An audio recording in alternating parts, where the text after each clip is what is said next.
friends. Welcome to the new Karl show. Good news always. How did that come about? There's been a lot going on the past 2.5 weeks. If you've been following any of my posts, you might have an idea of what's been happening, which I'll share with you in a little while. But you know, this whole thing about the idea of having the Karl show is rather new.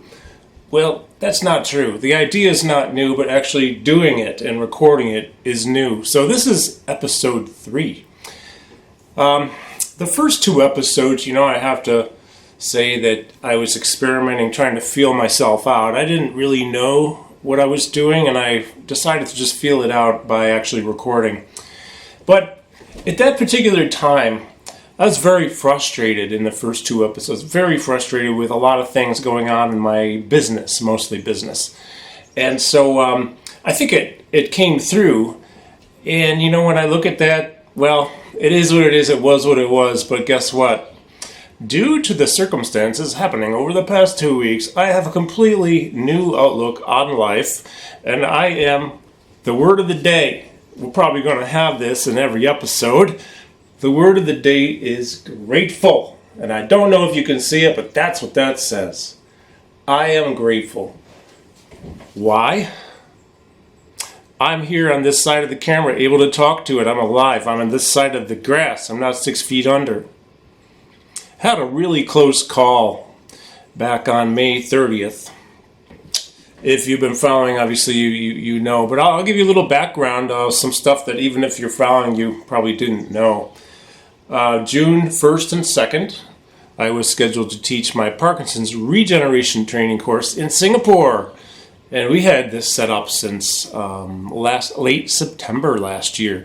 Jerry, Teo, and Chris and Dorcas and the people over there at Body Tree Academy. Amazing people, amazing facility. We met in New York. Well, Jerry and Alicia and I met in New York. And Alicia's also with Body Tree Academy. They invited me to come in and teach. So I was so excited because, I've traveled a lot around the world and have been very fortunate to see some really cool places. And more than anything, I've been very lucky to meet some amazing people. That's the thing about travel that I like the most. So we set it up, and time went by, and Chris, I have to say, Chris, thank you. I've never worked with anyone who paid so much attention to detail to get something together to make it happen. And so on May 28th, a Tuesday afternoon, I leave Syracuse Airport to fly to Singapore. Now, they're 12 time zones ahead of where I live here in the Syracuse, New York area. So I arrived at about 6:05, 6:10 a.m. on Thursday the 30th, because basically there was no Wednesday in my life. I leave here Tuesday afternoon, I fly to Washington, D.C., I change planes, I go to San Francisco. Well, when I got to San Francisco, I started having this weird feeling in my left leg. It was pain in my hamstring and in my calf. But I'm a movement guy. I'm thinking, well, it must have to do with the tree I was climbing, because the day before, on Memorial Day, the 27th, I was climbing a tree, right? I'm up there and I'm climbing up, trying to put up this hammock for my wife Tammy, right? So I'm climbing up the ladder, and then I get in the tree and I start climbing because I had to put it pretty high up. And I'm fiddling around, and it's a really difficult angle and all that, and I didn't want to fall and die. So I've got myself wedged in the crotch of this tree, and I'm standing on my left foot in this weird plantar flexed position. And so I was there for like 15 minutes in that position. And I was getting really sore, But finally I finagled and got the chain and the rope and all this stuff adjusted just right. I got down, and that was that. Well, so I'm in the San Francisco airport, walking from the domestic terminal way around to the international terminal to catch the 16-hour flight. Granted, I'd already flown 7 hours at that point that day to Singapore. Leg is hurting, and I'm thinking, it's got to be the tree. It's muscular pain. It's like I just overdid it 15 minutes in a plantar flexed odd position in the crotch of a tree, hanging a hammock. Well, I get on the plane, It continues to hurt. I try to sleep. And by about halfway into that trip, about 8 hours in, I'm looking and I see there's swelling in my ankle and my calf. My whole leg is so much bigger than usual. And so this cannot just be a muscle that's gone inflamed. This is something wrong. So I buy Wi-Fi, right? Because my son, Dr. Nick, he is an ER surgeon at Emory Hospital in Atlanta. So I buy Wi-Fi, take pictures of the leg, the ankle, send him via Wi-Fi on the plane. He gets right back to me. Dad, as soon as you get to Singapore, you better go to the emergency room because it might be a DVT, which is deep vein thrombosis, which is basically a blood clot. Of course, I'm thinking, well, that would really suck. It just can't happen to me. It can't happen to me. I'm a healthy guy. I've never had a health problem in my life to speak of. Certainly nothing like this, Chronic bronchitis is one thing. Blood clots are another. Me? Oh, come on now. It can't be me. The leg continues to swell. I take his advice. I move around a lot on the flight. By the time I get there, it is killing me. As a matter of fact, it killed me more to walk than it did to sit. So I walk off the jet bridge and I walk a ways towards customs. And of course, anytime you're in a big airport, customs is like 1,000 miles away, it seems, right? It takes forever to get there and everyone's racing because they want to get in line first. And me too, I'm part of that team. I want to race to customs and get through it. But you know what? I had to sit down. I couldn't walk. The pain was so bad, and I'm looking at my leg, and it's huge, and my ankle is just, I've never seen it like this. Scary stuff. By the way, I got to take a break for some of my beautiful coffee from Mexico. When I was there in early May, Maggie and Evie and Gustavo, they gave me a gift of a couple different kinds of coffee from Mexico. I'll tell you something. We'll do a whole episode on coffee coming up really soon. Oh, it's so good. Yeah, so anyways, let's go back to this. I'm going to repeat this a lot. I am so grateful because you know why? I have many, many people to thank for keeping me on this side of the grass instead of 6 feet under because it was a very close call, according to many of the doctors. First, my son Nick. Okay? Thank you, because you convinced me I needed to go to ER. We'll get to that in a minute. My wife Tammy, you were there to support me when I called you and you said, how you doing? It's 6 o'clock at night, the night before back here, and it's 6 o'clock in the morning over there, and I'm like, not good. I can't walk. And I told her what's up and what I thought it could be, and of course then she's, freaking out. Rightly so, and so was I. So thank you to Nick and to Tammy, and then to United Airlines. And I wish I knew the name of the gentleman who put me on a luggage cart and wheeled me to customs, and customs was so good. Singapore Customs, thank you for being understanding and realizing I had to get to the hospital, and then I get wheeled by United Airlines crew to the driver who is standing there waiting. He's going to take me to the Sofitel, right? Sofitel in Singapore.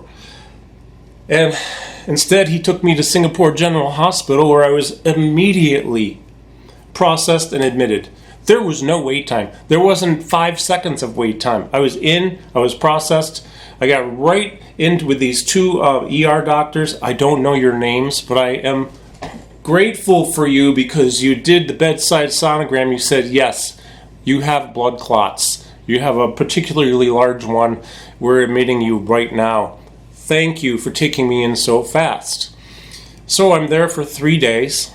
I want to thank Dr. Chung, my hematologist, while I was there, and there are other doctors and staff. I don't know your names, I'm so sorry, but you took such good care of me. I am grateful for your care. And of course, we had the big sonogram later, which revealed that there wasn't just one blood clot. There was a series of almost like a solid blood clot, 10 inches long, in a vein between the knee and my buttocks. Well, I'll tell you something, man. And plus, there's a lot more blood clots still remaining down in the below the knee in the calf area, but those veins are so small they can't really do anything, and the body will take care of it by itself. But anyways, you all helped me so much. I can't thank you enough. After 3 days, I get dismissed, I'm discharged. I go to the Sofitel. Now, the part of this that kind of really bothered me emotionally, because I don't know if you don't know me, I'll just say after about 3 days I'm homesick and I really want to come home. I don't like being away. I don't even like traveling other than meeting the people and seeing some cool stuff. I'd rather teleport me there, give me a few hours in the city and get me back, because I never need to be anywhere for long to be satisfied with, okay, I saw this. I saw Rome, I saw Paris, I was there a day each. That's all I need. I don't need any more. I met cool people, good, now we're friends, and bye-bye, I want to go home. Well, my son and Dr. Chung are talking, and I was kind of upset, because what happened was, they're talking for about 20 minutes, right? And doctor to doctor, and thank you for talking, and I'm over it now. Obviously, I'm grateful for the decision that was made, but the decision was, after Nick asked Dr. Chung, Dr. Chung, just tell me this. If this was your father, would you let him fly tomorrow night, or whenever it was? It was like the day before I was getting released, or 2 days before I was supposed to come back. Of course, the workshop was canceled because I can't teach, because I can't even stand up. She says I would ground him for 2 weeks. And I'm keeping the smile, and inside I'm like, oh, I can't believe it. I can't stay here for 2 weeks. Because I get homesick and I get bored and I don't want to stay here. But I did stay for 1 week. And it's probably a good thing, because flight risk, or the risk of recurring clots when you're flying, especially a long trip. Oh my God, I've been on a lot of long trips, Argentina and Dubai, and this was long. So I stayed. I checked into the Sofitel, and I have to tell you, here's another group to thank. The Sofitel in Singapore. Now, I have traveled a lot. I have stayed at some very nice hotels. And this hotel was chosen for me by Chris at Body Tree Academy. Chris, I can't thank you enough. They covered some of the expense for me. And I had to cover the rest, which was very difficult. But you know what? Sofitel was absolutely amazing. I've never, ever experienced such amazing customer service in my life. So thank you, Sofitel. Celine, the manager, thank you. You called to check on me when I was in the hospital. I didn't get to talk with you because I was sleeping and didn't know the phone was ringing. But you actually called. How many hotels would do that? And you shifted the nights so that the payment could cover other nights instead of what it was supposed to, because I was delayed getting there 3 days to your hotel. This is another reason to be grateful for the wonderful people who are so supportive. They don't know me, yet here they are showing their support and their compassion and caring. This is just unheard of. And of course, Chris comes in to visit me in the hospital. Dorcas comes in to visit me. Jerry comes in to visit me on the day I'm getting discharged, and then he takes me to the pharmacy, and then I get my drugs, and then he takes me to the hotel, and then he takes me out. We have dinner outside. I can only walk like a half a block, so we just went like a half a block, sat down and ate chicken satay, which was something I ate every single night because it tasted great, and I liked it. And I could walk a half a block, but I couldn't walk anymore. So then we rescheduled the workshop, and guess what? Thank you to the people who bought tickets from other countries to fly into Singapore. This is dedication, folks. I've never seen this anywhere else. And, this is supposed to be a show with a positive spin to it, okay? Positive spin. Well, I just have to say this. The United States market has been very frustrating because people don't show up and we have to cancel. I go outside the country, we sell out months in advance. What's up with this? I'm grateful for this, for the selling out months. And there were several people who bought tickets to come for June 1st, June 2nd, and I couldn't teach. And guess what? They bought more tickets to come in because we actually did the workshop, although I was sitting for most of it because I couldn't stand. I've never sat and taught before, but they understood, and we still got the material delivered. And these people came in from other countries having bought a second, investing money on a second set of plane tickets to come in. This is commitment, and I am grateful for your commitment to learning. We had one of the best workshops ever in Singapore. So, got to the hotel, or checked out of the hotel, did the workshop on Saturday, Sunday, went to the airport, flew back. I had really good seats. I had to pay quite a bit of money to upgrade, but I was just behind first class on all 3 flights, and I had, for 2 of the long flight, 16 hours plus the one from Chicago to Syracuse, I had a seat where I could actually elevate my leg, so that was good, because I needed to keep it elevated. I don't know what would have happened. I was scared to death to fly, thinking that maybe a part of a blood clot would break off and go into my lung or my brain, and that would be it. Bye-bye.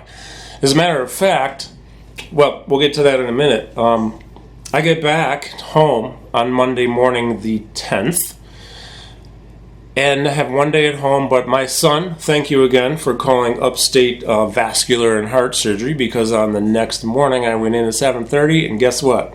Dr. Costanza and his crew, man, they did a beautiful procedure that day where they put into the back, just above the knee in the back of my leg, they put in it's like a garden hose with holes in it. Went up the vein, and then I was hooked into so many tubes. Oh my gosh. But there was a super high dose of heparin, a blood thinner, going in, and then also TPA. I think they use it for heart attacks and stuff like that.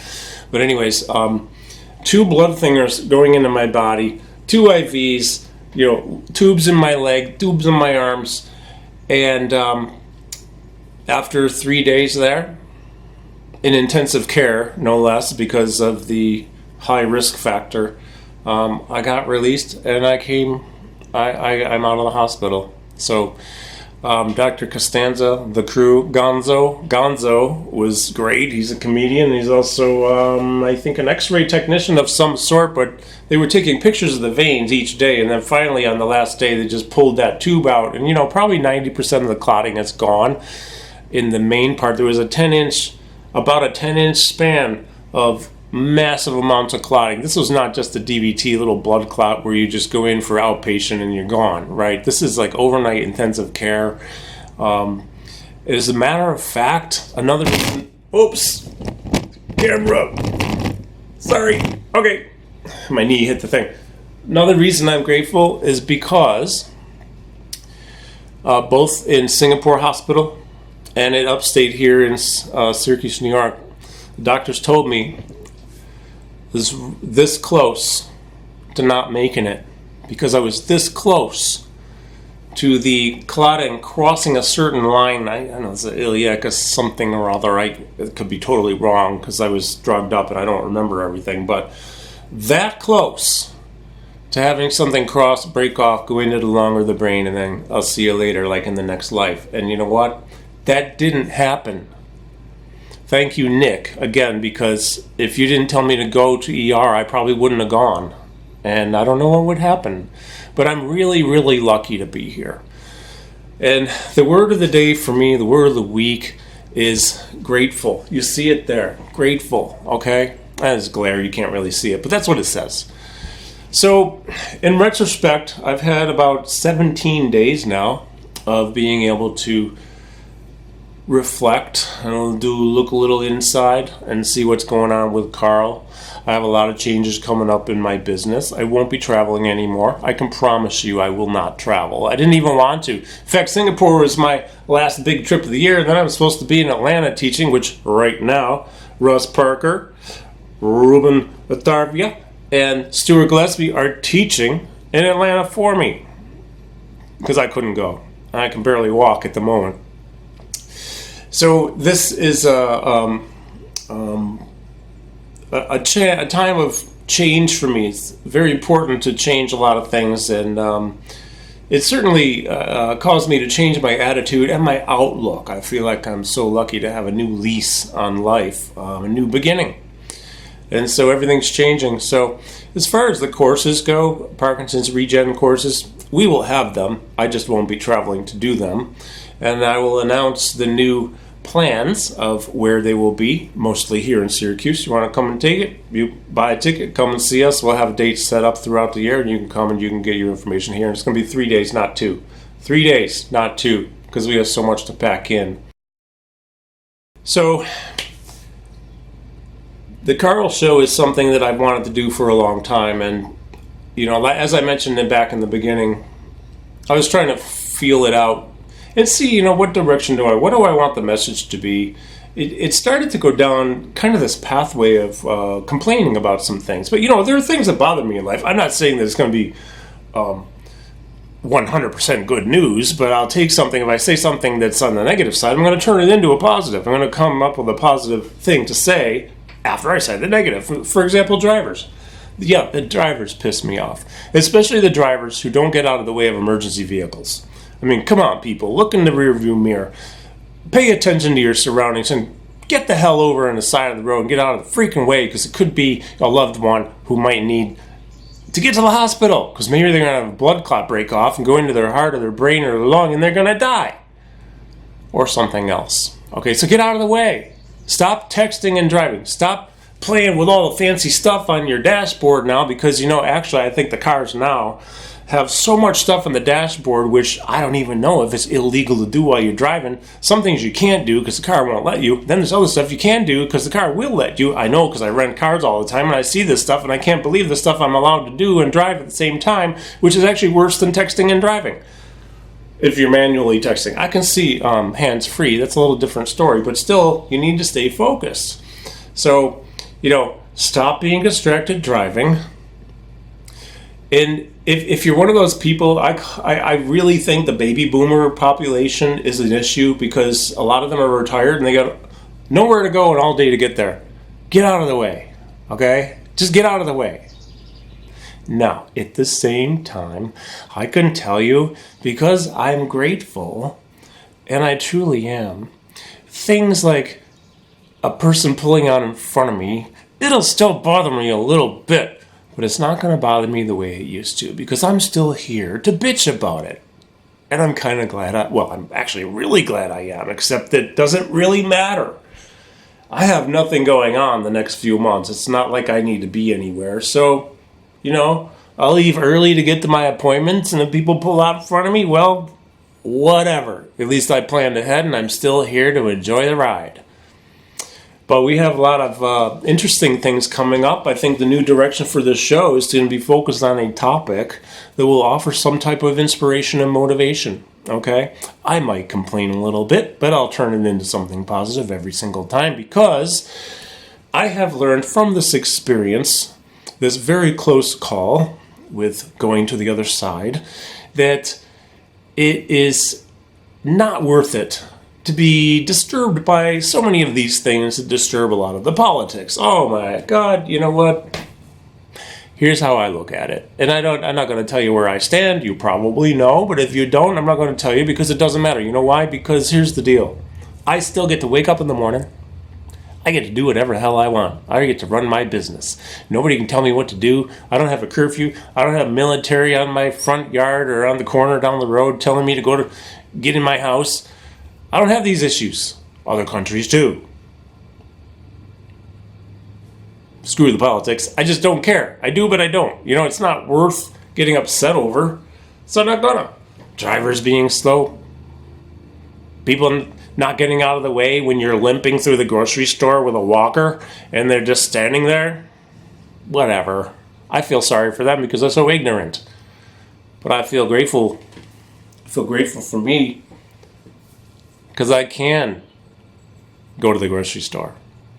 Whether I'm using a walker or limping or going normal, doesn't matter. But each show that I do from this point forward, it will have a positive message. Because there's so much positive to talk about. There's so much good news to talk about. We have good news happening all over the place all the time. I got my good news this week that most of my clots are gone and the rest will probably work themselves out. I got good news that I still can have a hip replacement, but instead of July 17th, it's going to be December 16th. Guess what? I'm so happy I'm going to have my right hip replaced and that I still can have it replaced.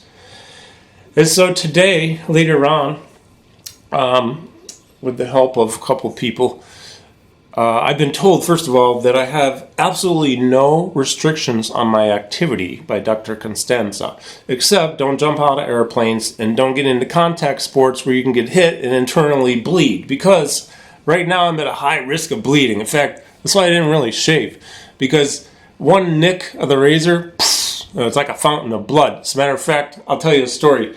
So when I'm just getting ready to leave the hospital, it was actually kind of funny. They're saying, okay, you can go. I still had 2 IVs. I got, I don't know if you can see the bruise here, one here, then one here, right? So 2 IVs in my arm that are not hooked up or anything, but the needles are still in. So they're like, okay, why don't you get dressed? So I get completely naked. I'm completely naked. And I turn around and I look, and there's blood all over the bed and all over the floor. And I look at my arm, there's blood all over my hand and here, and 1 second, Mexican coffee time. Well, because I'd had so much of the heparin and the, I think it's called TPA, but the 2 blood thinners going into my body, I mean, it was a super high dose. In fact, I have another 24 hours of high risk of bleeding. So like when I go to get my compression socks in a few minutes, the prescription, I don't want to get into an accident because I could bleed to death internally or externally. So anyways, there's blood everywhere and I'm naked. And I'm like, okay, so I'd walk my best. I can barely walk. I have to hang on to something, and my pain is so high. The pain level's still very high in my left leg, but that's normal, they say. I get over, I take paper towels, I'm like wiping it off. And so I finally get back to the bed, and I put on my underwear. I managed to get it on. It takes forever, and I'm still bleeding all over. And then I hit the button, the call button, and the nurse, Jesse, comes in. He's such a cool guy. He's like, oh, dude, man, you got blood everywhere. Oh. So it's like, oh, my God. I mean, I knew it wasn't a problem. It's just it didn't clot. So anyways, so he and then another guy come in. One of them's pressing here, one of them's pressing here, and they hold it for, a good 2.5, 3 minutes, and then finally put this big, wrap around of gauze in 2 places and stop bleeding. And I was able to get dressed and get wheeled out and get out of there. But, yeah, I kind of lost my train of thought, but I had to do a bleeding. So I'll shave more in a couple of days. I just don't want to nick myself and turn into a blood fountain. But, here's besides being grateful, I like to turn this into another thing. All right, the positive message for me, actually, you already know what it is. I'm here, and I'm grateful to be here. Like, I just can't thank everybody enough for all their help. The staff, Jesse and Dominique and Doug and Xavier, the 4 nurses I had while I was at Upstate, you're all awesome, man.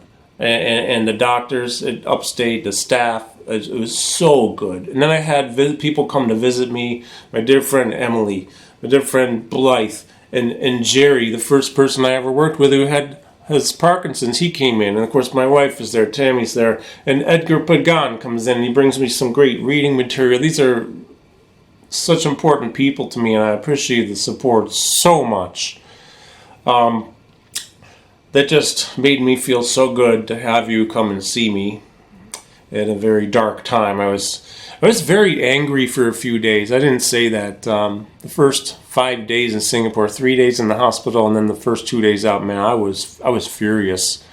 I felt so upset. I couldn't believe this could happen to me, and more than anything, I felt like I have failed people by not being the example of health that I've always tried to be, and that, not like I had control over this or anything, but you know what?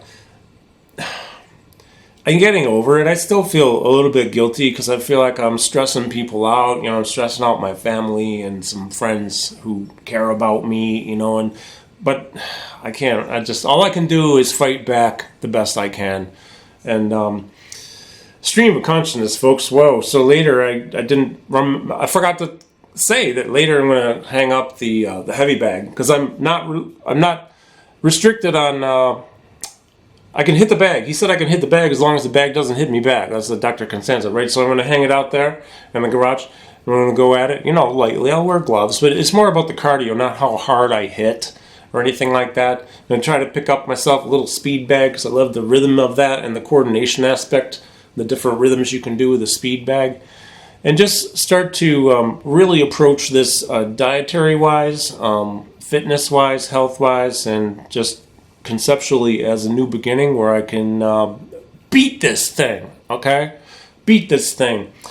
But as I was going to say in closing here, the thing I wanted to really turn this into is this was a very scary situation for me and my family and friends, and I am grateful, as I've said many times, grateful for everyone's support and for being here.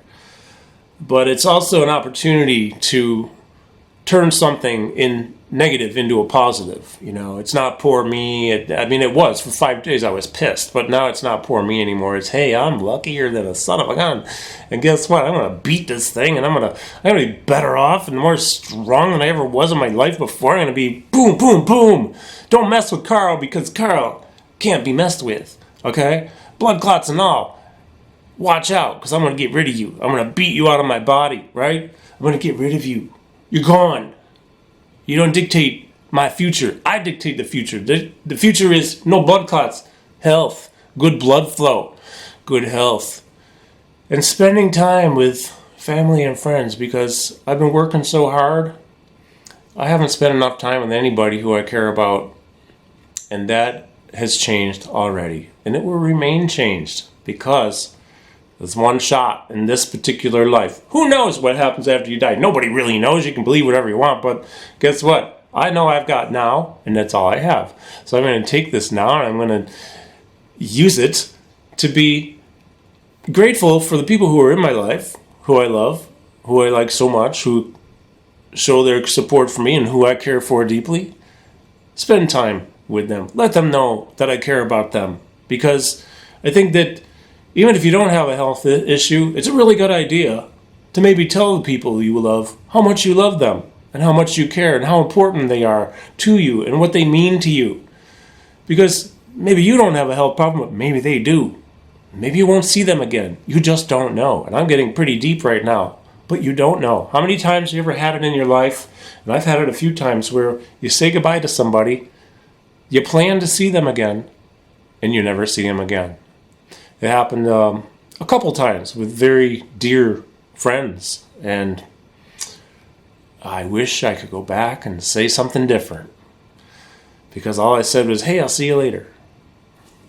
Well, I didn't let them know how important they were to me, and I can't go back, but I can learn from that and go in the future and say that you who are watching, I'm assuming I probably know most of you, because who would watch me who doesn't know me? Maybe some people, I don't know. But thank you for being my friends. No matter how well we know each other, we're connected somehow. And you are important. And I appreciate you. Okay? So, this is episode 3. Episode 4 coming up soon. I don't know what we're going to talk about, but we have many things to talk about. We have the Parkinson's Global Project to talk about, because my co-producers, Jimmy Haslip and Scott Kinsey, are just about wrapped up with the mixing, and then it goes to mastering in a week or two. And then we got a record deal with Blue Canoe Records. International distribution. We are going to help to raise money, to help to do research, to help people with Parkinson's through my nonprofit foundation, which I started last year, called the Parkinson's Global Project. It's a 501c3 nonprofit registered here in the state of New York. We're raising money already, and we're going to raise more. And this CD is a beautiful CD with guest performers on it, like my good friend for 47 years, Peter Erskine, plays on 2 songs. Gary Novak, one of a new friend, but an old influence for 25 plus years, plays drums on a couple tunes. Scott Kinsey on keys, Jimmy Haslip on bass. My friend Jeff Richmond on guitar. Jeff has Parkinson's, and he plays his ass off because he's a fighter. And then we have Bob Reynolds on sax. We have Brandon Fields on sax. We have Marcel's on vocals. We have Carolyn Samuelson on vocals. We have, I don't want to forget anybody, but we have some beautiful people playing on this album. I get to play on the album. We have that we'll talk about. We have coffee. We're going to have an episode about coffee, because coffee is very important. I really need to talk about coffee at some point. We'll have other things too coming up, but every single thing is going to be something positive because that is the way I am choosing to go, folks. Once again, word of the day, grateful. I'm grateful to be here. I'm grateful to be delivering a message. I'm grateful for you as my friends, and I will see all of you very, very soon. Over and out, and thank you for watching.